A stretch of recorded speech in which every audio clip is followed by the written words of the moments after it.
Nunca te amé.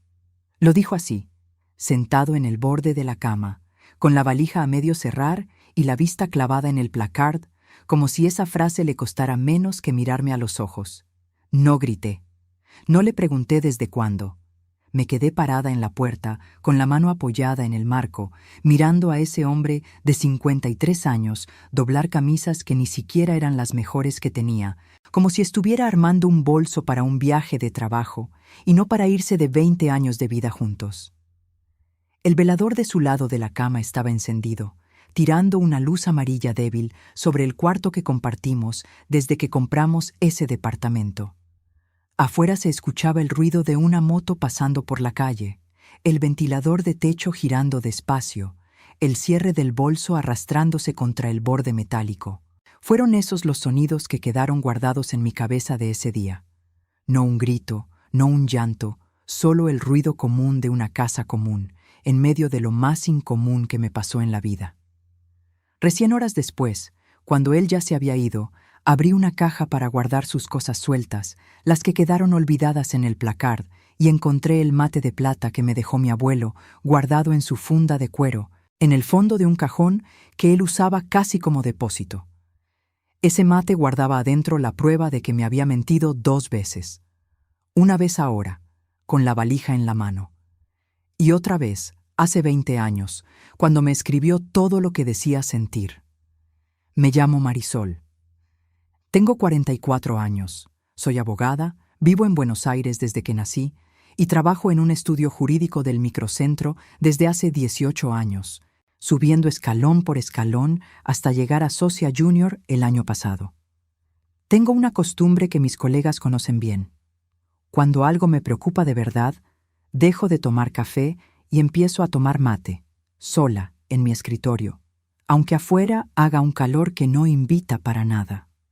No soy una mujer fácil. Sé perfectamente que puedo ser fría cuando algo me duele. Que en momentos de mucha presión terminé siendo dura con mi hija sin que ella se lo mereciera y que durante años preferí acumular silencio antes que discutir.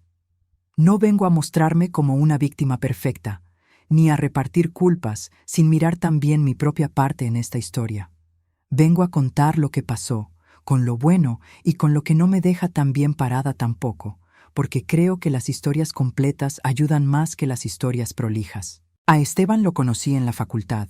Yo estudiaba abogacía y él estudiaba arquitectura, y desde el principio fue un hombre de cartas. No mensajes de texto, no notas cortas.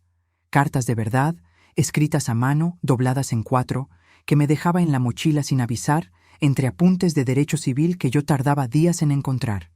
Guardé cada una, con cuidado, en una caja de zapatos que todavía conservo hasta el día de hoy. En esa época, él trabajaba medio turno en un estudio de arquitectura y yo cursaba de noche para terminar la carrera más rápido.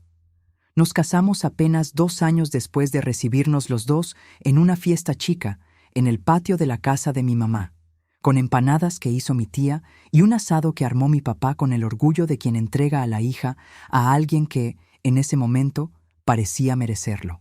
Al principio del matrimonio, fue Esteban quien propuso abrir una cuenta que llamábamos la cuenta de los dos. Decía que quería aprender a ahorrar como ahorraba mi familia, porque la suya siempre vivió gastando lo que entraba y un poco más. Me pareció hermoso que quisiera aprender eso conmigo. No sabía, en ese momento, que estaba aprendiendo el camino exacto para, 20 años después, saber cómo vaciar esa cuenta sin que yo sospechara nada. Transferencia chica por transferencia chica, con la misma paciencia con la que alguna vez me escribió cartas enteras.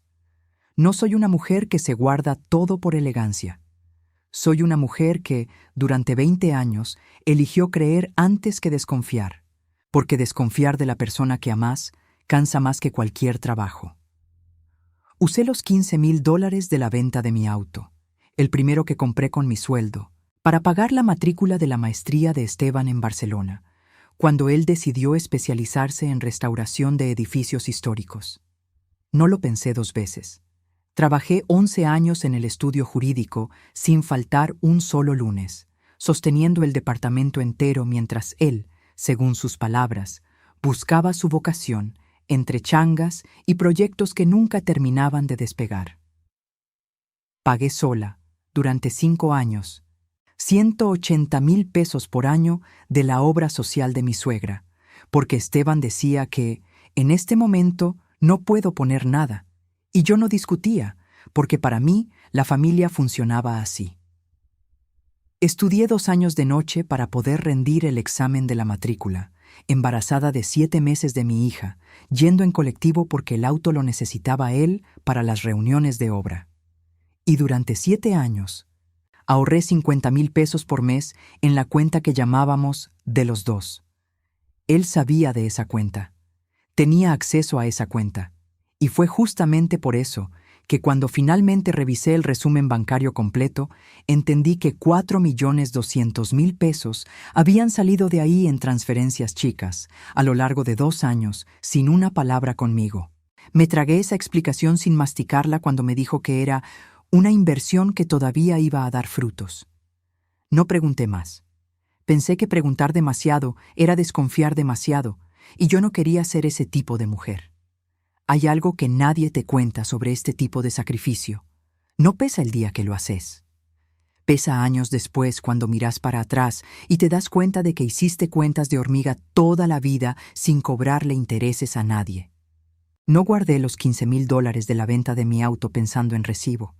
Guardé el comprobante de la transferencia por costumbre profesional, porque soy abogada y una abogada guarda papel de todo, hasta de lo que el corazón preferiría no guardar. Las noches estudiando embarazada tampoco parecían sacrificio en ese momento.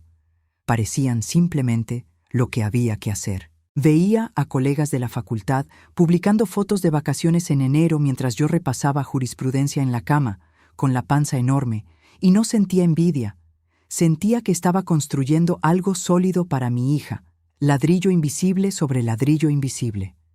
Recién mucho después entendí que sacrificio sin reciprocidad no es sacrificio. Es ausencia disfrazada de amor.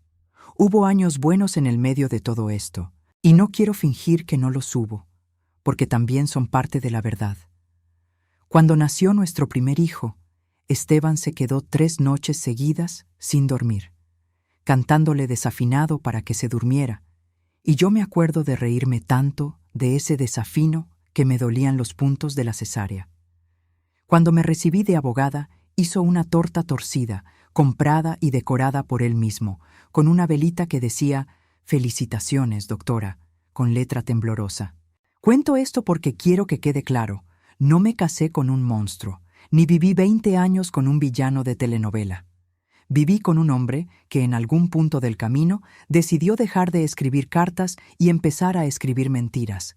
Y esa decisión no borra los años buenos, pero tampoco puede ser borrada por ellos. La primera señal llegó antes de que todo esto se volviera claro para mí, solo que elegí no verla.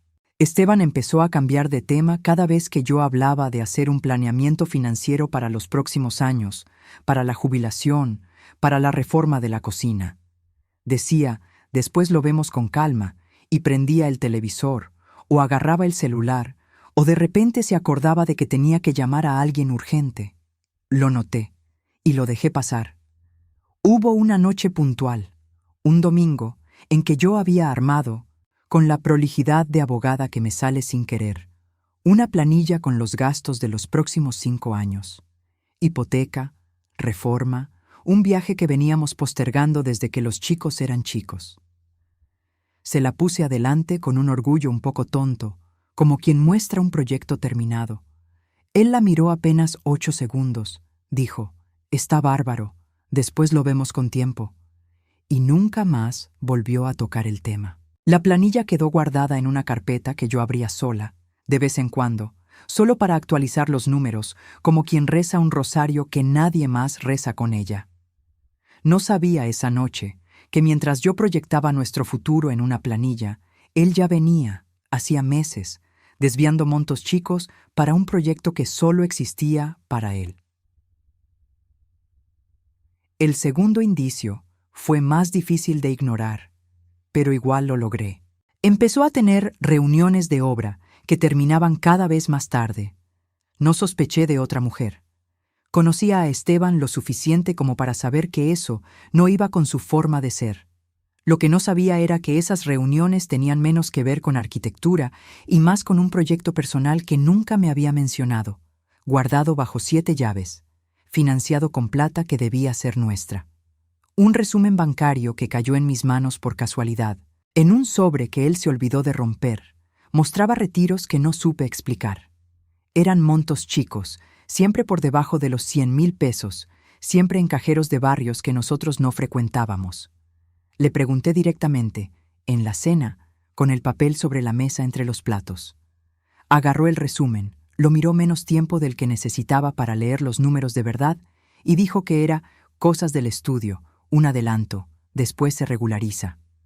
Puso cara de cansancio, como si yo le estuviera pidiendo demasiado solo por preguntar. Me lo tragué otra vez, guardando el papel en un cajón que, meses después, ni recordaba dónde había puesto. Lo volví a encontrar recién cuando ya tenía el mate abierto en la falda, uniendo piezas que antes había dejado sueltas a propósito. El tercer indicio recién lo entendí de verdad cuando ya era tarde para fingir que no lo había visto. Fui a buscar a mi hija a la casa de una amiga, y la mamá de la nena, sin darse cuenta de lo que estaba haciendo, comentó que había visto a Esteban desahogándose con su marido en una reunión de amigos, diciendo que el matrimonio es una cárcel disfrazada de logro, y que ya no sabía ni qué hacía ahí. Sonreí, agradecí, subí al auto y lloré bajito hasta llegar a casa. Bajito porque mi hija iba en el asiento de atrás. Bajito porque llorar fuerte, en mi cabeza, era admitir que eso era verdad. Si llegaste hasta acá y todavía no estás suscrita a este canal, el botón está justo aquí abajo. Hay muchas más historias como la mía esperándote, mujeres que pasaron por lo mismo que yo y que también encontraron la forma de volver a sí mismas. Dale ahora y volvé conmigo a la historia, porque lo que viene a continuación lo cambia todo. Esa misma noche, después de acostar a mi hija, volví a abrir aquella vieja planilla de los 5 años de planeamiento que él nunca había querido mirar en serio. Y noté algo que meses antes había dejado pasar sin darle importancia. Los depósitos mensuales en la cuenta de los dos habían dejado de crecer como deberían, incluso con los aumentos que yo había recibido en ese período. Algo estaba drenando esa plata, despacio, del mismo modo despacio en que él, semanas después, iba a empezar a armar el bolso para irse de casa. Cerré la notebook esa noche sin sacar ninguna conclusión todavía. Pero guardé ese detalle en un rincón de la cabeza que no olvida nada. El mismo rincón que, meses después, me iba a ayudar a armar el rompecabezas completo. En los meses siguientes, empecé a observar a Esteban con una atención que nunca antes me había permitido. No era desconfianza de una infidelidad amorosa. Eso lo iba a entender bastante más tarde, de una forma más silenciosa, más cobarde. Era desconfianza de algo que todavía no sabía nombrar. Empezó a llegar a casa con un humor raro, entre irritado y ausente. Pasaba horas en la notebook del escritorio con la puerta cerrada, algo que nunca hacía antes. Cuando le preguntaba qué era, decía, proyecto nuevo, cosas del banco, nada que te interese. Hubo una tarde de sábado en la que entré al escritorio sin golpear. Era mi casa también. Y cerró la pantalla de la notebook demasiado rápido para ser casualidad. Dijo que era una factura fea, se rió sin ganas y cambió de tema preguntando si ya había decidido qué hacer para el almuerzo del domingo. Decidí el almuerzo. No decidí volver a preguntar sobre la pantalla. Mi mamá, que murió hace 4 años, tenía un dicho que repetía cada vez que yo le contaba algo raro de mi matrimonio. Lo que los ojos no ven, el bolsillo lo siente. Me reí de ella en su momento, no me reí después. Fue en ese período que llamé a mi amiga Cecilia, que conozco desde la facultad, y le conté, medio avergonzada, que sentía que algo andaba mal con Esteban, sin saber explicar bien qué. Cecilia no intentó resolverme el problema, solo me preguntó: Marisol, ¿hace cuánto que no le haces una pregunta difícil y esperas la respuesta hasta el final, sin dejar que él cambie de tema? No supe qué contestarle en el momento. Me quedé pensando en eso durante días. La siguiente vez que intenté hablar de plata con él, presté atención distinto. Conté cuántas veces desvió el tema en una conversación de 20 minutos. Fueron 4 veces. 4 veces en un asunto que debería haber durado 5 minutos y resolver el problema. Fue ahí que la pregunta de Cecilia tuvo sentido de una forma que dolió. Fue más o menos en ese periodo que Esteban empezó a evitar las juntadas con los amigos de siempre, los que preguntaban de más, los que se daban cuenta cuando algo andaba mal en una pareja. Empezó a preferir encuentros solo de él, con gente nueva de la que yo nunca había escuchado hablar antes, ligada a ese proyecto que no quería explicar. Cada pieza chica, sola, no decía nada. Fue recién cuando las junté todas, meses después, que el dibujo apareció completo. Y por eso mismo no pude verlo a tiempo. Nadie ve un rompecabezas de 1000 piezas mirando una pieza a la vez. La separación, cuando llegó, no llegó de golpe. Llegó en pedazos, como casi todo en nuestra vida. Primero fueron las noches durmiendo en cuartos separados, porque él trabajaba hasta tarde y no me quería despertar.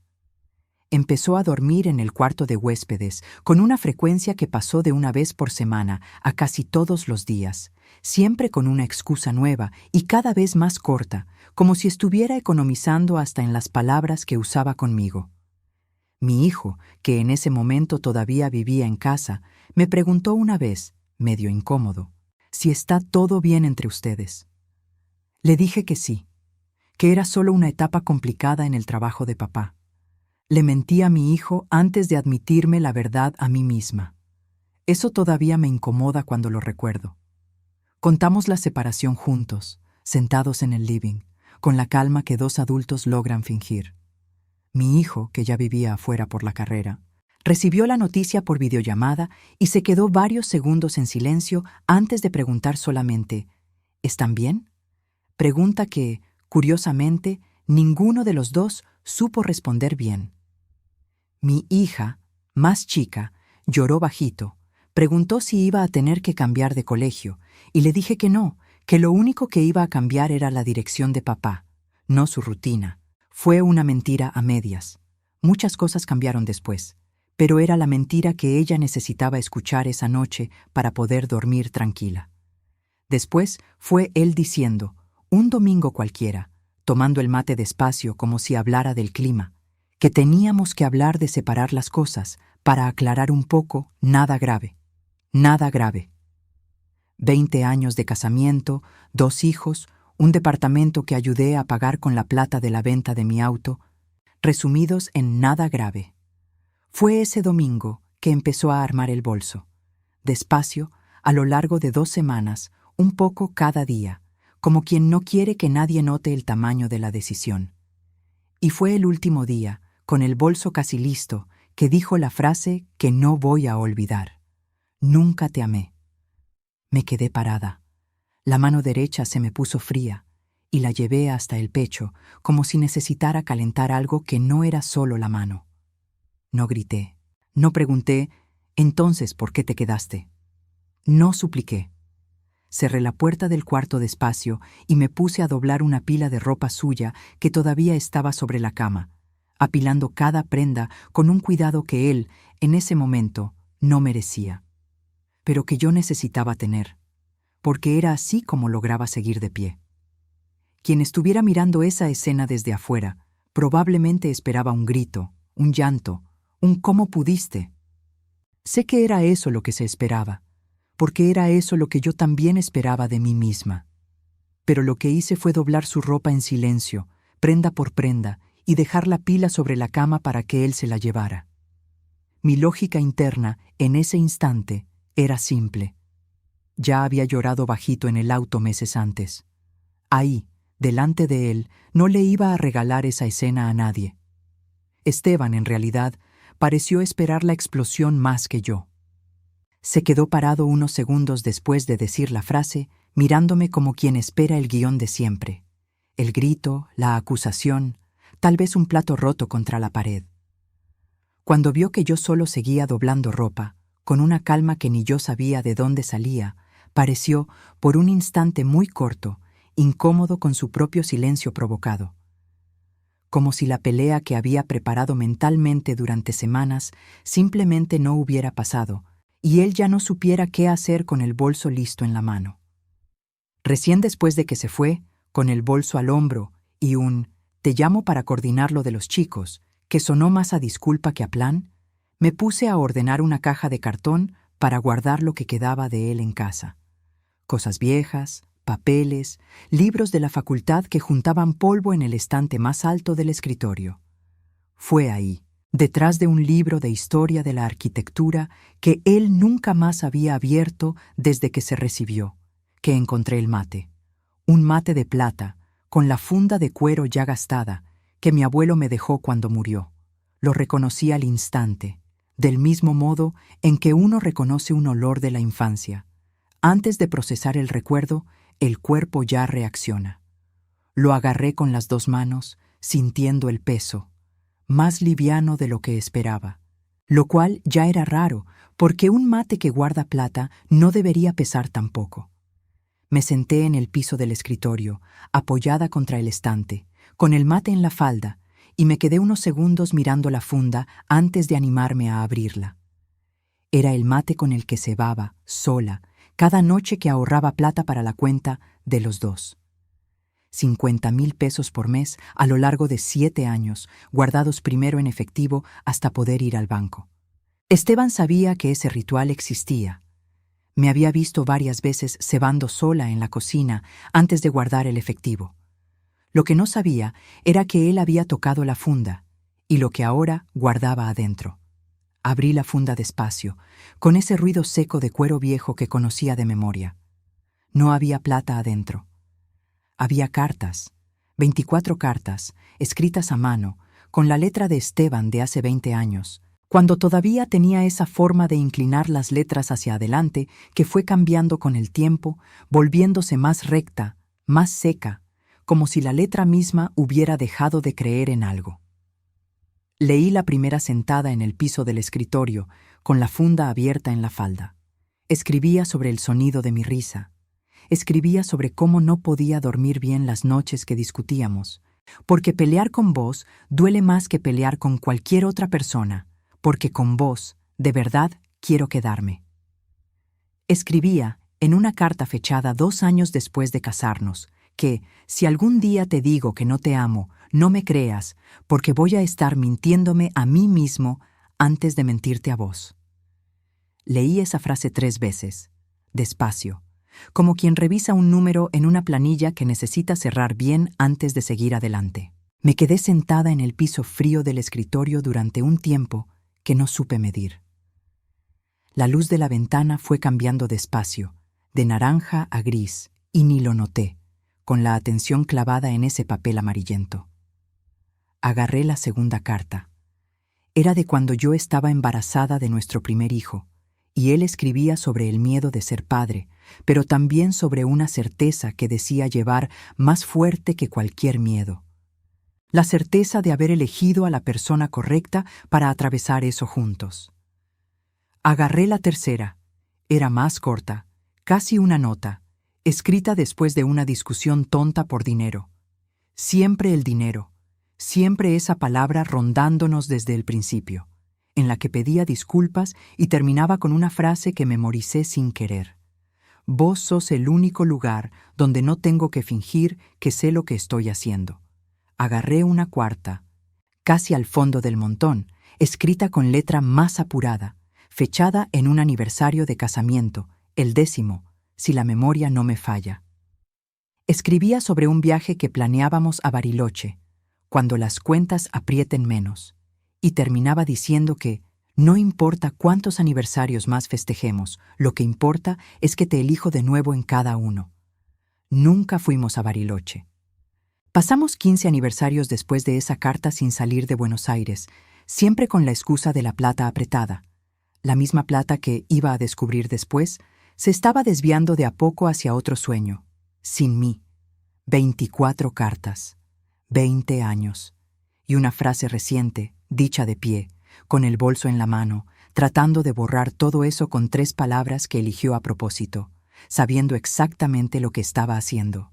Había una quinta carta, más vieja que todas las demás, escrita apenas unos meses después de que empezáramos a salir, cuando él todavía trabajaba medio turno y yo cursaba de noche. En esa, con una letra más joven y más desprolija, escribía que tenía miedo de no ser suficiente para una mujer que estudiaba tanto y trabajaba tanto, y que por eso se esforzaba en escribir, porque las palabras eran lo único que sentía que podía ofrecerme a la altura de lo que yo merecía. Leer eso, sabiendo lo que sabía ahora, me dolió de una forma nueva. El miedo de no ser suficiente, con los años, no lo había vuelto más generoso. Lo había vuelto capaz de mentir con tal de no enfrentar ese miedo de frente. Fue entonces que entendí el tamaño de la mentira más reciente. No porque las cartas probaran que todavía me amaba ahora. 20 años son 20 años. La gente cambia. El amor puede morir en el camino. Sino porque la frase que había dicho con el bolso en la mano, «Nunca te amé», borraba no solo el presente, borraba el pasado entero, como si 20 años de vida real pudieran reescribirse con una frase de 5 segundos. Y eso, más que la traición financiera, más que la plata desaparecida, fue lo que me dolió de una manera que no sabía nombrar bien. Él no solo se estaba yendo, estaba tratando de borrar la prueba de que alguna vez había existido algo verdadero entre nosotros. Solo que se olvidó de que quien guarda las pruebas, al final, soy yo. En el fondo de la funda, debajo de las cartas, había un sobre marrón, doblado, con resúmenes bancarios impresos. Fue ahí que entendí a dónde habían ido los 4.200.000 pesos de nuestra cuenta. No era una inversión que todavía iba a dar frutos. Era la financiación de un pequeño estudio de restauración de muebles antiguos que venía armando hacía 2 años, a escondidas, para un proyecto personal que siempre dijo haber dejado en el pasado cuando nos casamos. No me había engañado con otra mujer. Me había engañado con una versión antigua de sí mismo, financiada con la plata que yo ayudé a construir, sin contarme nunca, sin invitarme nunca a ser parte. Fui hasta la dirección que aparecía en uno de los resúmenes, un barrio del otro lado de la ciudad que nunca tuve motivo para visitar. No fui para hacer un escándalo. Fui porque necesitaba ver con mis propios ojos si eso era real o si, de alguna forma, estaba armando una historia más grande de lo que la verdad merecía. Era un galpón chico, alquilado, con muebles antiguos apilados afuera, esperando ser restaurados. Me quedé en el auto, del otro lado de la calle, unos 20 minutos sin bajar. Vi a Esteban salir de ahí con un tipo bastante más joven, los dos riéndose de algo, cargando una cómoda antigua hacia una camioneta. Se lo veía más liviano ahí de lo que se lo había visto en casa en los últimos 2 años enteros. Eso dolió de una forma distinta a la traición financiera, más profunda, más difícil de nombrar. Había guardado alegría para afuera de casa, mientras que adentro solo quedaba el cansancio.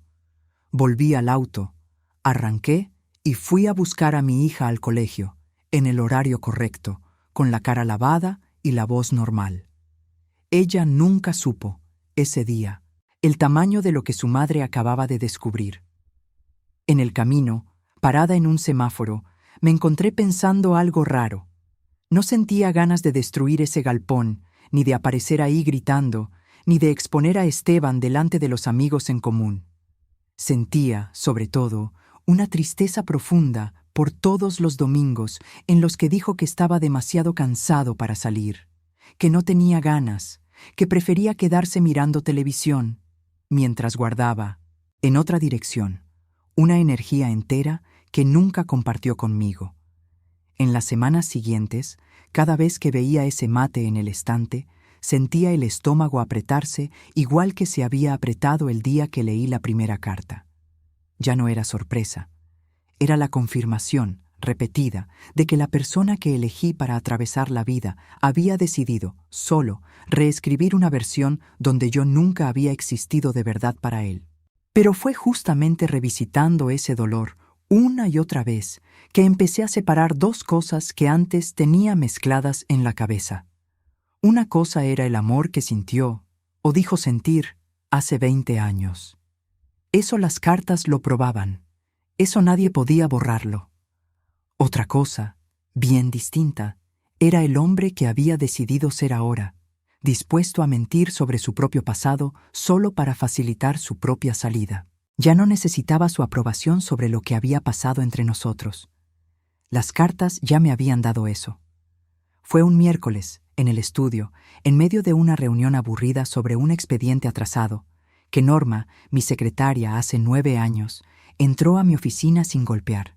Dejó un mate cebado justo en su punto sobre mi escritorio, corrió la silla del otro lado y se sentó. No preguntó nada. No dijo, me enteré de lo que pasó. No me dio consejos, no me dijo, vas a estar bien. No hizo ningún discurso. Solo se quedó ahí, tomando su mate en silencio, mirando por la ventana conmigo unos 10 minutos hasta que le sonó el teléfono y tuvo que volver a su escritorio. Antes de irse, solo dijo una frase, bajito, sin mirarme del todo, como quien no quiere darle demasiado peso. Acá estoy, ¿eh? Y se fue. Nunca le conté a Norma los detalles de lo que encontré en el mate. Ella nunca preguntó. Y, de una forma extraña, eso también fue un alivio. Tener a alguien cerca que sabía que yo estaba mal sin necesitar saber exactamente el motivo. Si todavía no le diste al botón de suscripción, este es un buen momento para hacerlo. Quedan varios capítulos de esta historia y no te vas a querer perder cómo termina. Dale ahora y volvé conmigo. Fue el gesto más gentil que alguien tuvo conmigo en todo ese mes. No fue un discurso. No fue un «te mereces algo mejor», repetido como todo el mundo lo repite sin pensar demasiado. Fue un mate en el horario justo y 10 minutos de silencio compartido. A veces solo hace falta eso para seguir el día. Pensé, después de que cerró la puerta, en cuántas veces yo había hecho exactamente eso por otras personas a lo largo de mi vida. Aparecer, quedarme en silencio, ofrecer presencia sin pedir explicaciones, sin haber recibido nunca eso de mi propio marido.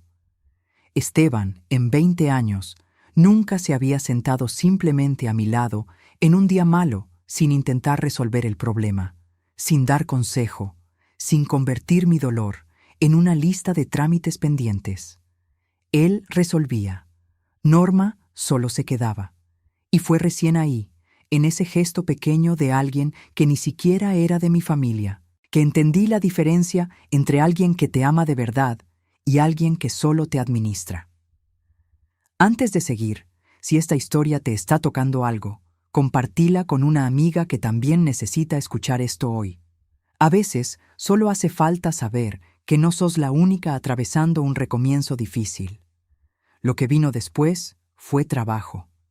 Trabajo de verdad, del tipo que nadie filma para las redes. Agarré la documentación del departamento y descubrí, con mi propia colega de estudio, que como yo tenía el comprobante de la transferencia de los $15,000 de la venta de mi auto, guardé ese comprobante durante 20 años, sin saber bien por qué. Tenía derecho a una parte mucho mayor del inmueble de lo que Esteban esperaba. Él pensó que estar todo a su nombre significaba que ya estaba todo resuelto. No lo estaba. Mi colega, una mujer de voz calma que se llama Valeria, especializada en derecho de familia, revisó los papeles que llevé en una carpeta ordenada por fecha. De formación profesional, se rió y me dijo una frase que guardé. Marisol, vos no viniste acá buscando plata, viniste a buscar lo que ya era tuyo.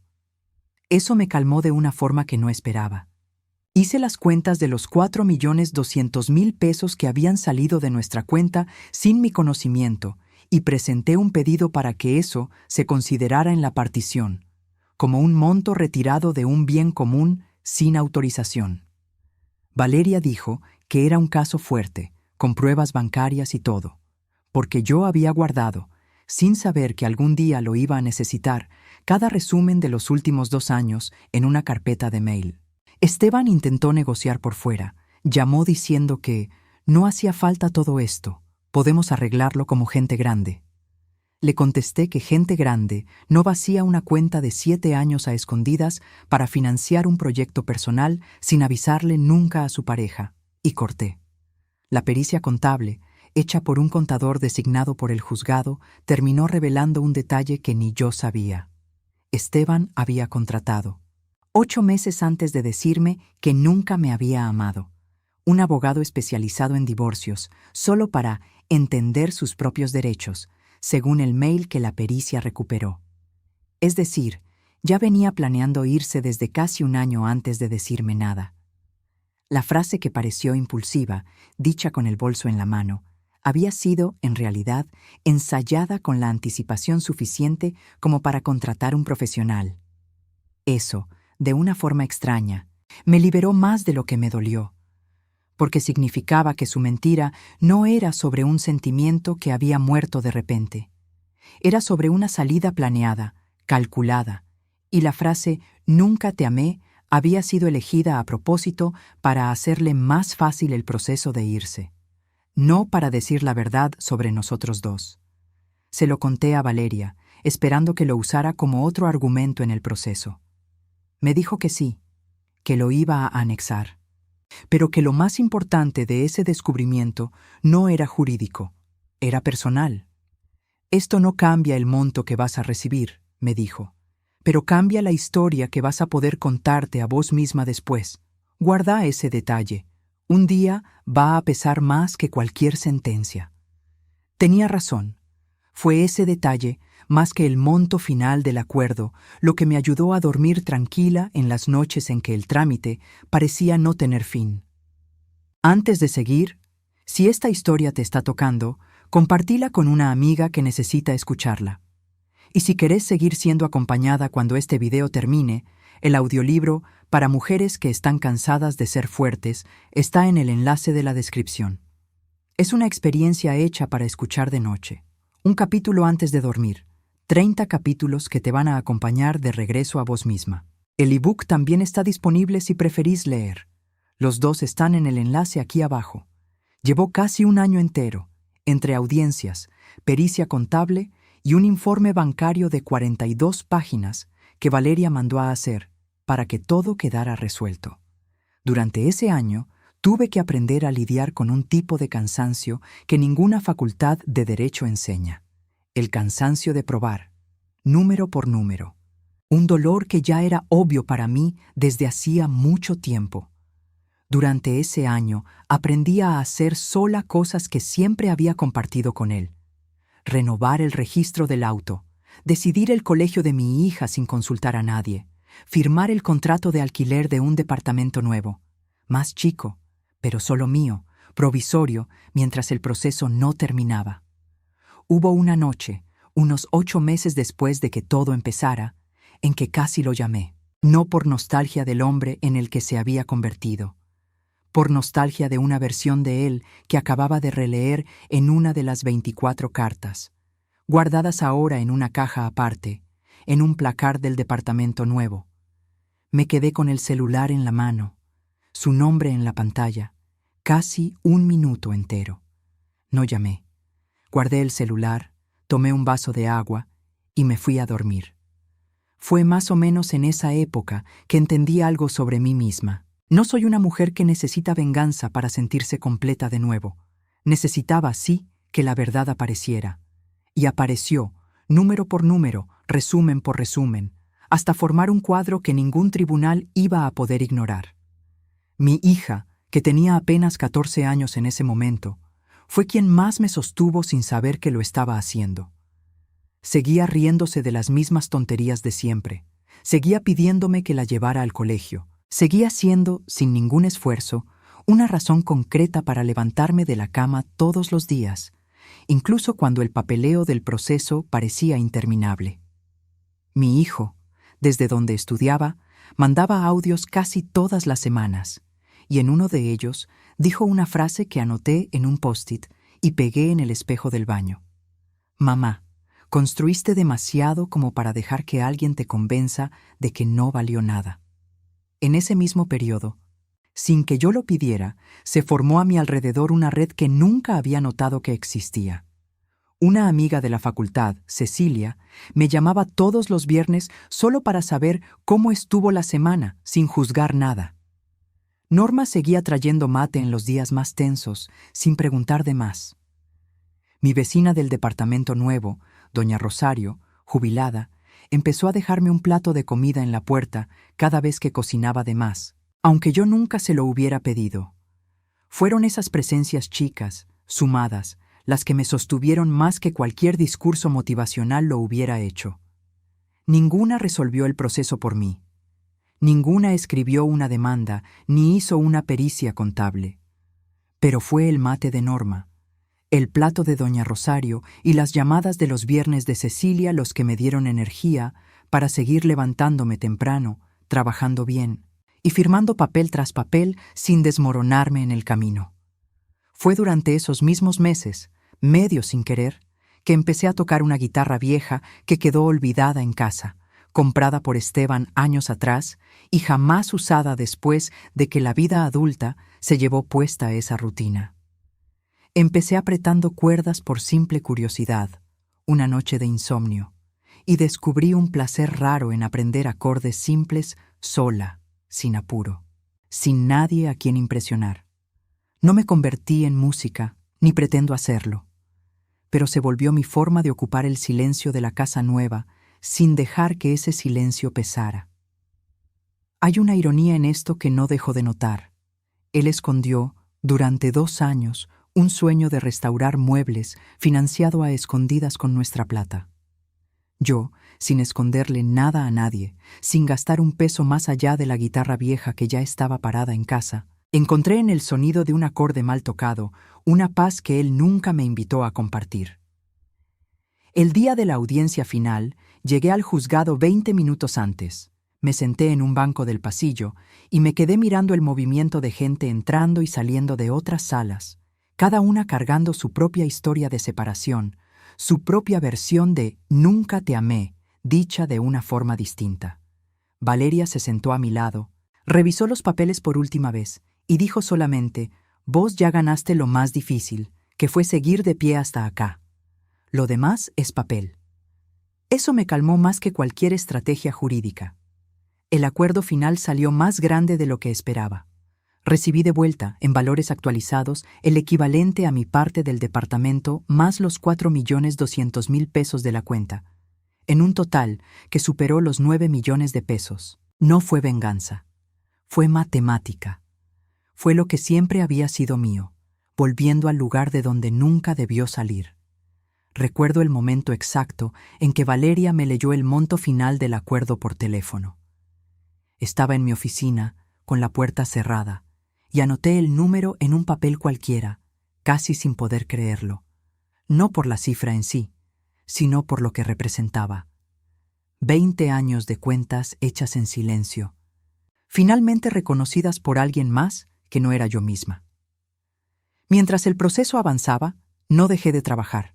Al contrario, puse una energía que no sabía que tenía en un caso grande: la defensa de un edificio patrimonial que llevaba 2 años trabado en trámites municipales. Fue justamente en el periodo más difícil de mi vida personal que gané ese caso, el más importante de mi carrera hasta ese momento, evitando que demolieran un edificio de principios del siglo pasado. Esteban, cuando se enteró por los chicos, comentó que siempre supo que yo iba a llegar lejos. No le contesté. Ya no necesitaba su aprobación ni para llorar ni para ganar. Cecilia fue a la ceremonia, por supuesto, y lloró más que yo durante el discurso, diciendo después que ni te imaginás cuando me llamaste esa vez preguntando por Esteban que íbamos a terminar acá.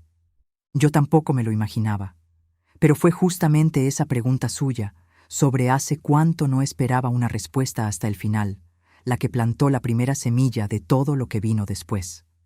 En la ceremonia de reconocimiento del Colegio de Abogados, con el sol pegando fuerte sobre la vereda de tribunales, una señora mayor que vivía cerca del edificio que salvamos se me acercó, sin saber que yo era la abogada a cargo, solo para agradecer al estudio por haber peleado por un pedazo de historia que ya nadie más defendía. Le dije que la causa la había llevado yo, y me abrazó, emocionada, contándome que su papá había nacido en ese edificio. Lloré ahí, delante de gente que nunca había visto antes, un llanto completamente distinto al llanto bajito en el auto meses atrás. Era llanto de algo bueno, algo que había construido con mis propias manos, sin necesitar la aprobación de nadie más. Con esa plata del acuerdo, más el reconocimiento profesional que vino junto con el caso ganado, más lo que ya había ahorrado sola en los últimos meses, di el pago inicial de un departamento nuevo, en un barrio que siempre me gustó pero nunca me animé a habitar sola, pensando que era demasiado caro para solo yo.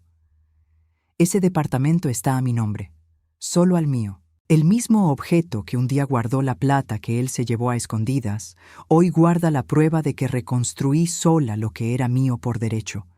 Me llevó 3 fines de semana dejar el departamento nuevo como quería. Pinté la pared del living yo misma, de un color terracota que Esteban jamás me hubiera dejado elegir. Él decía que era demasiado fuerte, difícil de combinar. Y hoy es lo primero que cualquier visita comenta al entrar.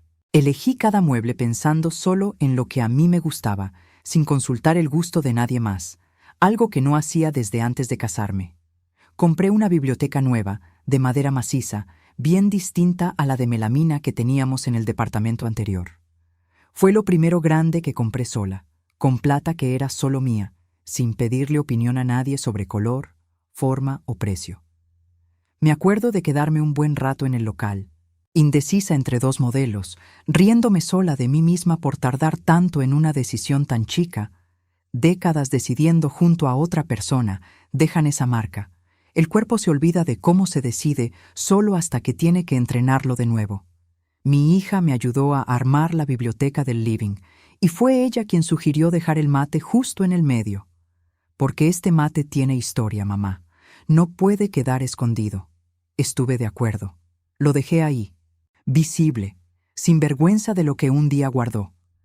Mi hijo volvió de visita para las fiestas, y fue él quien, sin que yo se lo pidiera, trajo un portarretrato chico y lo puso junto al mate, con una foto nuestra, solo yo y mis 2 hijos, sacada en la cocina del departamento nuevo. «¿Faltaba esto acá, mamá?», dijo riéndose, «porque esta casa también es historia». Se quedó una semana entera esa vez, durmiendo en el sillón cama del living, porque todavía no tenía cuarto propio en el departamento nuevo. Y una noche, tomando mate los 2 tarde, después de que su hermana se durmiera, me preguntó si yo extrañaba algo de la vida de antes. Le dije la verdad. Extrañaba la idea de la familia completa, no la realidad de cómo esa familia funcionaba por dentro. Él asintió, en silencio, y cambiamos de tema. Pero sentí que por primera vez habíamos hablado del divorcio de una forma que no era ni para protegerlo a él ni para protegerme a mí, simplemente para decir la verdad. Esa misma Nochebuena, sentados los 3 a la mesa, sin que el lugar vacío doliera como dolía en los primeros meses, mi hija comentó, casi de pasada, que prefería esta Nochebuena más tranquila a las de años anteriores. Porque antes siempre había una tensión rara entre ustedes 2 que yo no sabía explicar, y ahora ya no está. No supe qué contestar en el momento. Me levanté, fui hasta la cocina, le serví un poco más de sidra y volví a la mesa con una sonrisa que no tuve que forzar. Esteban llamó varias veces después de que todo terminara. La primera vez dijo que extrañaba cómo hablábamos antes. La segunda preguntó si no creía que merecíamos una segunda oportunidad, y me contó que el proyecto de restauración no había prosperado, que el socio más joven había abandonado, que ya no alquilaba más el galpón. Lo contó todo con un tono que parecía esperar que yo sintiera lástima. No le devolví bronca. Tampoco le devolví lástima. Solo le dije que la vida que construí después de él ya no tiene lugar reservado para él, y que esto no es sobre resentimiento. Es sobre dónde elijo poner mi tiempo ahora. Se quedó en silencio del otro lado de la línea durante un tiempo lo suficientemente largo como para que yo entendiera que eso le dolió de una manera en que nunca te amé. Nunca me dolió a mí, porque su mentira duró una frase. La verdad que construí después duró una vida entera reconstruida. En una tercera llamada, preguntó, bajito, si había leído las cartas. Le dije que sí. Se quedó en silencio de nuevo y después solo dijo, «Entonces, ¿sabes que no fue mentira, al menos no en esa época. Le contesté que sí, que lo sé, y que era justamente por eso que la frase que dijo con el bolso en la mano me dolió tanto, porque él sabía, mejor que nadie, que estaba mintiendo 2 veces, no una. No volvió a llamar después de eso. Mi suegra, aquella cuya obra social pagué sola durante 5 años, me llamó meses después pidiéndome un favor. Necesitaba que le recomendara un médico porque se había quedado sin cobertura después de que Esteban dejara de aportar su parte. Habló con un tono bajito, casi avergonzada. Ella que nunca fue de pedir nada con delicadeza. Le recomendé el médico. No guardé rencor. El rencor cansa demasiado para alguien que ya gastó tanta energía reconstruyendo su propia vida. Pero tampoco me ofrecía pagar nada de nuevo, ni me propuse resolver el resto del trámite como hacía antes, por costumbre, por miedo a parecer mala nuera. Me agradeció, incómoda, y cortó. Algunos ciclos, una solo tiene que dejarlos terminar, sin drama, sin discurso, solo dejando de alimentar lo que ya no es más función de una alimentar. Guardo las 24 cartas todavía, en una caja aparte, en el fondo de mi placard. De vez en cuando, muy de vez en cuando, releo alguna, no para sufrir, sino para recordar que el amor de verdad existió ahí, aunque la persona que amé haya decidido, al final, ser demasiado cobarde para terminar las cosas con la misma verdad con la que empezaron. Eso no anula lo que viví. Solo prueba que quien escribió esas cartas, hace 20 años, también merecía haber tenido el coraje de decir la verdad ahora, en lugar de elegir la mentira más fácil. A veces pienso en cómo hubiera sido distinto si, el día del bolso, hubiera dicho otra cosa. Si hubiera dicho, ya no sé bien qué siento, en vez de, nunca te amé. La primera frase es humana, es confusa, es el tipo de cosa que cualquier matrimonio largo puede enfrentar después de 20 años. La segunda frase fue una elección cruel, calculada, hecha para borrar no solo el presente sino el pasado entero de una persona que dedicó buena parte de su vida adulta a construir algo a su lado. Eligió la crueldad cuando tenía la opción de la verdad confusa y humana. Eso, al final, dice más sobre quién se convirtió él que sobre quién fui yo. Hoy, un sábado a la mañana, tomo mate despacio en la cocina del departamento nuevo, con la ventana abierta, escuchando a mi hija reírse de alguna tontería en el celular desde el living. La costumbre de tomar mate sola cuando algo me preocupa quedó, pero ahora también lo tomo sola, simplemente porque me gusta, sin que nada me esté preocupando en particular. El caso del edificio patrimonial que gané hace 2 meses todavía se comenta en el estudio. Mi papá, si estuviera vivo, habría ido a la ceremonia con esa gorra vieja de siempre, solo para sacarse una foto al lado del edificio salvado. Me hizo falta que no estuviera ahí. Pero los $15,000 que me dejó, de una forma redonda y casi poética, a través de aquel primer auto que vendí, volvieron a mí a través de un departamento que hoy es solo mío, comprado con la plata que siempre fue mía por derecho. Los 4,200,000 pesos que desaparecieron de la cuenta se convirtieron, en la sentencia, en un número escrito y firmado que devolvió no solo el valor, sino el reconocimiento de que eso nunca debió salir de ahí sin una palabra mía. Los 2 años estudiando de noche embarazada hoy sostienen un currículum que acaba de salvar un pedazo de historia de esta ciudad, con o sin Esteban para verlo.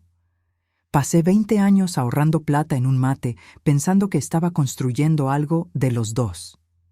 Hoy entiendo que estaba, sin saberlo, entrenándome para construir algo solo mío, el día que lo necesitara. Y lo necesité, y lo construí. En los días más ajetreados, todavía siento el peso de 20 años que no vuelven. Pero duele de una forma distinta ahora. Duele como duele una cicatriz, no como duele un corte abierto. Y cicatriz, aprendí, es prueba de que el cuerpo supo cuidarse solo cuando tuvo que hacerlo. Mi hija me pregunta, a veces, si le tengo bronca. Le digo que no, ya no. Tengo claridad, que es bien distinto. La bronca cansa, la claridad ordena. Y yo, con el mate en la mesada y una funda de cuero vacía convertida en portadocumentos arriba de la biblioteca, aprendí a ordenar mi vida de una forma que ninguna mentira va a poder desordenar de nuevo. Aprendí, sobre todo, que reconstruirse no es un evento único y dramático. Es un hábito, repetido día tras día, hasta que un día deja de ser esfuerzo y se convierte simplemente en quien una es. Valeria me dijo, el último día que nos vimos en su oficina para cerrar el expediente, que en 20 años de ejercicio pocas veces había visto a alguien atravesar un proceso así con tanta claridad de objetivos. Le agradecí, pero en el fondo pensé que la claridad no vino de mí sola. Vino de 24 cartas que un hombre escribió hace 20 años y que, sin querer, terminaron siendo el mapa que me ayudó a entender exactamente qué era lo que había perdido y qué era lo que todavía podía reconstruir. Este sábado, como casi todos ahora, empieza despacio. El agua para el mate se calienta despacio también, del modo en que a mí me gusta, sin apuro por salir de casa, sin nadie más a quien complacer aparte de mí misma y de mis hijos cuando están cerca. A veces toco unos acordes torpes en la guitarra antes del almuerzo, solo por el placer de equivocarme sin que nadie me corrija. A veces me quedo mirando el mate, arriba de la biblioteca, pensando en cómo un objeto tan chico guardó, a lo largo de 20 años, tanta plata escondida, tanta mentira, y al final, tanta prueba de lo contrario también. Hoy guarda un contrato firmado solo con mi nombre, y eso, para mí, ya alcanza. Cuando cierro la puerta de este departamento a la noche, después de un día largo de trabajo, siento algo que antes no sabía nombrar bien. La certeza tranquila de que este espacio, cada rincón de él, responde solo a mis decisiones. No hay ninguna negociación silenciosa pendiente, ningún gusto ajeno que complacer, ninguna versión mía reducida para que otra persona se sienta más cómoda. Es, simplemente, mío, y esa palabra sola, mío, significa hoy más de lo que significó en 20 años enteros de decir nuestro. Si vos también reconstruiste desde cero, después de descubrir que la persona que amaste durante años mintió sobre el propio amor que decía sentir, contame acá abajo, en los comentarios, cuál fue tu primer paso. De verdad quiero saberlo. Y si esta historia llegó hasta vos hoy, quiero que sepas que no termina acá, porque la tuya tampoco tiene que terminar del modo en que alguien intentó convencerte de que iba a terminar. Si hay algo que estos 2 años me enseñaron, es que nadie tiene el poder de reescribir el pasado de otra persona solo porque quiere facilitarse la propia salida. Las cartas existieron. Ese amor existió, real, fechado, con su propia letra probándolo. Lo que hizo después, mentir sobre ese amor para que irse le resultara más fácil, fue una elección de él, no un borrado de mi historia. Y yo elegí guardar las 2 verdades al mismo tiempo, que fuimos felices, de verdad, durante muchos años, y que él, al final, eligió ser cobarde. Las 2 cosas entran en mí. Solo una de ellas define quién soy hoy, y esa la elijo yo. Hoy, cuando alguien me pregunta cómo hice para salir de 20 años de matrimonio y reconstruir todo sola, con un departamento nuevo, una carrera en ascenso y mis hijos bien, no tengo una respuesta linda y corta para dar.